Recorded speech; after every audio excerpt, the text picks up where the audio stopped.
আপনার ফোনটা একটু দেওয়া যাবে? আমি একটা বিপদে পড়ে গেছি। আমি স্নিগ্ধা। পালাইছেন না? একদম ঠিক ধরেছেন। বয়ফ্রেন্ড? আমার বয়ফ্রেন্ড নাই। বয়ফ্রেন্ড যদি না থাকে তাহলে পালাইছেন কেন? নিজের সাথে পালিয়েছি। বাসার থেকে জোর করে একটা জোকারের সাথে বিয়ে দিচ্ছিল। চলেন একটা তাই আপনি কি পাগল? আপনার সাথে আমি কেন থাকবো? আমি আপনাকে বিয়ে কেন করবো? ফেক ওয়াইফ হয়ে আমার বাসায় থাকবেন, মিথ্যে বই নাটক করবেন, তাহলে আমার মামাকে বিয়ে প্রেশার দিবেন না। আর আপনার থাকার জায়গা হয়ে গেল। তুমি বিয়ে করে এসেছো প্লাবন। আমার একজন ভালোবাসার মানুষ আরেকজন ভালোবাসার মানুষের ভালোবাসার স্বীকৃতি দিয়েছে। এটা যদি তোমরা বিয়ে মনে করো তাহলে আমি বিয়ে করেছি। কলেজ লাইফে ভালোবাসা ঠিক কথা বলতে চিনির কোনো দোষ নেই, লক্ষ্মী নেই। কিন্তু তুমি বলো কলেজ লাইফ থেকে যে মেয়ে কখনো আমার হাতই ছাড়ে না, ওকে আমি শুধু ছেড়ে দেবো। কি নাম তোমার? পড়াশোনা কত করেছো? বিকম করে মাস্টার্স করছি। শোনো না, এবারে তো তোমার জায়গা হবে না। আমার ছেলে বোকার মতো একটা কাজ করে ফেলছে। আমি তোমাকে মেনে নিতে পারছি না। ওর বিয়ে আমি দিল্লির সাথে দেবো। দেশে তো আইন কানুন বলে। এই তুমি আমাকে আইন শেখাচ্ছ? কি করছো? আহা পা ছাড়ো।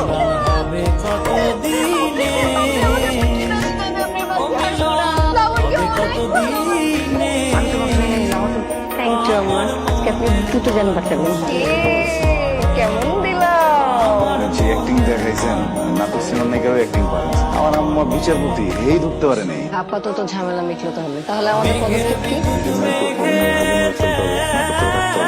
বিষয়টা হয়ে গেলে আমি এই আপনি শুনলাম নাকি বিয়ে করছিস? জানো এখন ধরো মেয়ে কেন আমার বউ আছে না, বউরে পাঠাতে বউ যাই কিন্তু চোল মারবে, ঠিক আছে?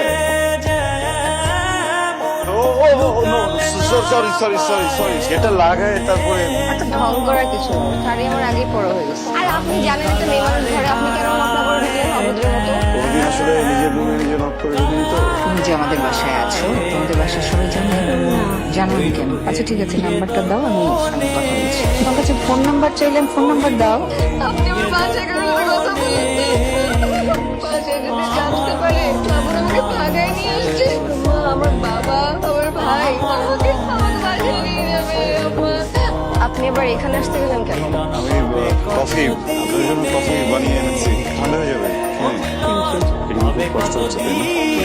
বরং ভালো লাগছে। শুরুতে আমার রাগারাগি করলো, এখন আমাকে চোখে হারাম।